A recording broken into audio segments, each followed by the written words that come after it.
Hello friends, ഇത് കൃഷ്ണപ്രിയ കൊല്ലത്തു നിന്നാണ് കേട്ടോ.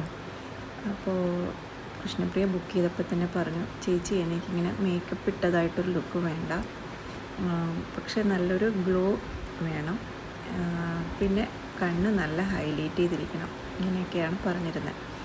അങ്ങനെ ഞങ്ങൾ കൃഷ്ണപ്രിയയ്ക്ക് ചെയ്തത് ഗ്ലാസ് സ്കിൻ മേക്കപ്പാണ് കേട്ടോ.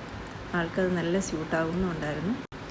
ഐ മേക്കപ്പും ആൾ പറഞ്ഞതുപോലെ തന്നെ ചെയ്ത് കൊടുത്തായിരുന്നു. പിന്നെ സാരി ഞങ്ങൾ തലേദിവസം തന്നെ പ്രീ പ്ലീറ്റൊക്കെ എടുത്ത് വെച്ചിട്ടുണ്ടായിരുന്നു. അത് രാവിലെ വന്ന് ഉടുപ്പിച്ചു, നല്ല ഭംഗിയായിട്ട് ഉടുപ്പിക്കാൻ പറ്റിയായിരുന്നു അത്. ഫ്ലവർ സിറ്റിങ്ങും കൃഷ്ണപ്രിയയുടെ ഇഷ്ടം തന്നെയായിരുന്നു കേട്ടോ. അതും ആളിന് നല്ല സ്യൂട്ടാവുന്നുണ്ടായിരുന്നു. അതുപോലെ ഐ മേക്കപ്പ് ഒരു ലൈറ്റ് സ്മോക്കിയാണ് ചെയ്തത്. അത് ആളിന് കണ്ണ് കുറച്ചുകൂടെ വലിപ്പം കൂടി തോന്നിക്കാനായിട്ട് അത് ഉപകാരപ്പെട്ടായിരുന്നു കേട്ടോ. ഇതാണ് ആളിൻ്റെ ഫൈനൽ ലുക്ക്. ഓർണമെൻറ്റ്സൊക്കെ സെറ്റ് ചെയ്ത് കഴിഞ്ഞിട്ട് ഇപ്പോൾ എങ്ങനെയുണ്ട്? പറഞ്ഞ പോലെ നാച്ചുറൽ ലുക്കായിട്ട് വന്നിട്ടില്ലേ? പക്ഷെ ആദ്യം ആൾ നല്ല കൺഫ്യൂസ്ഡ് ആയിരുന്നു കേട്ടോ. ആളിനൊരു ഇടയ്ക്കിടയ്ക്ക് ഇങ്ങനെ കണ്ണാടി നോക്കുന്നുണ്ടായിരുന്നു. അയ്യോ ചേച്ചി മേക്കപ്പ് ഇടുമ്പോൾ കൂടി പോകുന്നുണ്ടായിരുന്നു. ഇത് മിക്കവാറും എല്ലാ ബ്രൈഡ്സിനും ഉള്ള ഒരു ടെൻഷനാണ്. കാരണം നമ്മൾ മേക്കപ്പ് ഇട്ട് കഴിയുമ്പോൾ ആദ്യം നമുക്ക് അങ്ങനെ ഒരു ഫീൽ ഉണ്ടാകും.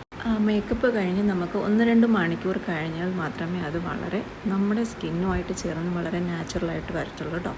അതെല്ലാ ബ്രൈഡ്സിനോടും എനിക്ക് പറയാനുള്ളത്.